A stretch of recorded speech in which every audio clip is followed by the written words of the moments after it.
Hello అండి. ఈరోజు గుత్తి వంకాయ కూర. ఉల్లిపాయలు గుళ్ళు వేసాను, బాగుంటుంది.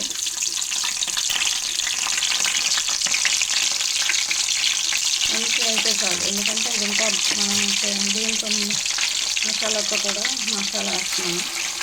దీంట్లో అల్లం, వెల్లుల్లిపాయ, ధనియాలు, జీలకర్ర, చెక్క, లవంగా వేసి పేస్ట్ చేసాను. ఉల్లిపాయ ఒకటి, టమాటా ఒకటి, అన్నీ చిన్న చిన్న వేసాను. కొంచెం చింతపండు కూడా వేసాను, ఎందుకంటే వంకాయ ఎప్పుడు పండగా ఉంటుంది. చిన్నది వేయాలి, గోరంతా వేసి పేస్ట్ పెట్టేయాలి.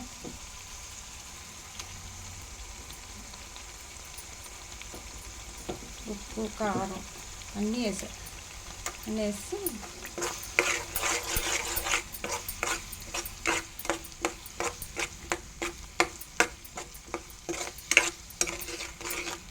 ఇప్పుడు ఈ మసాలాను మనం ఉప్పు చూసేసుకోవాలి, ఎందుకంటే ఉప్పు చూసుకుంటే ఇదే కదా మనకి వంకాయకి పడుతుంది,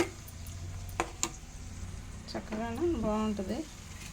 అన్నీ మిక్సీ గిన్నెలో వేసి పేస్ట్ చేసి పేస్ట్ గిన్నెలో వేసేసి మనం ఇది బాగా కొంచెం వేగాక వంకాయని ముందే నూనెలో తీసాను, తీసి పక్కన పెట్టా.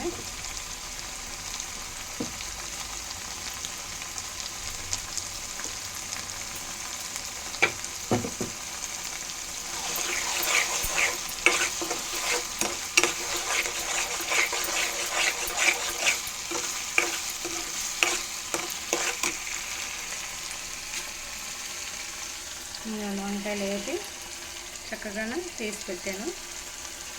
ఇప్పుడు ఇది ఒక్కొక్క వంకాయ దీని మీద పెట్టేసుకుందాం.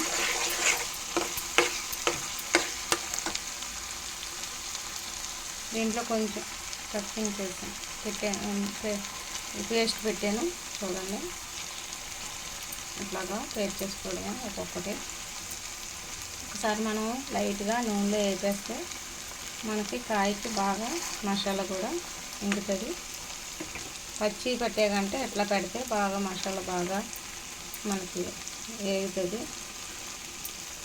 మనం మసాలా పేస్ట్ కూడా పెడతాం కదా, ఇట్లాగ పెట్టేసి ఇది కొన్నిది ఈ నూనెలో వేపేసుకోవాలి.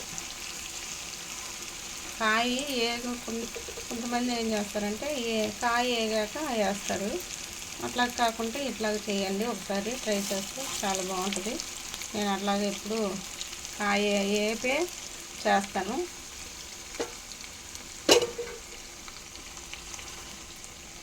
మనం ఎన్ని కాయలు ఇలా పేట్ చేసుకొని చక్కగా అట్లా పెట్టేసుకొని బాగా కొంచెం ఉడికాక మనం మళ్ళీ తరిగేసుకోవడమే. నిదానంగా తరిగేసుకుంటే సరిపోద్ది. ఒక సైడ్ నుంచి తరిగేసుకోవాలి, అట్లాగా.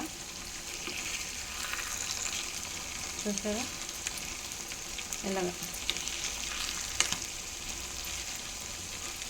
అట్లా తిరిగేసుకుంటే మనకి కాయ చక్కగా మసాలా బాగా ఎగుతుంది. ఆల్రెడీ పేస్ట్ కాయలో కూడా పెడతాం కదా.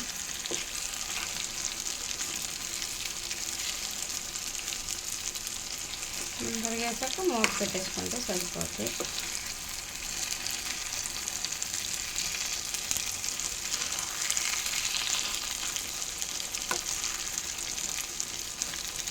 బాగా సిమ్లో పెట్టుకోవాలండి. సిమ్లో పెట్టుకొని మూత పెట్టుకొని చక్కగా ఇది వేగిపోయాక తీసేసి మనం ఇంకేం వేయక్కర్లేదు.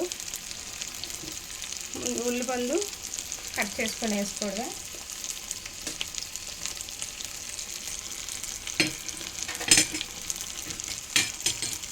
ఇవి మనం కూరలోని చక్కగా ఇది బాగా వేగాక దించే ముందు కట్ చేసేసుకోవాలి.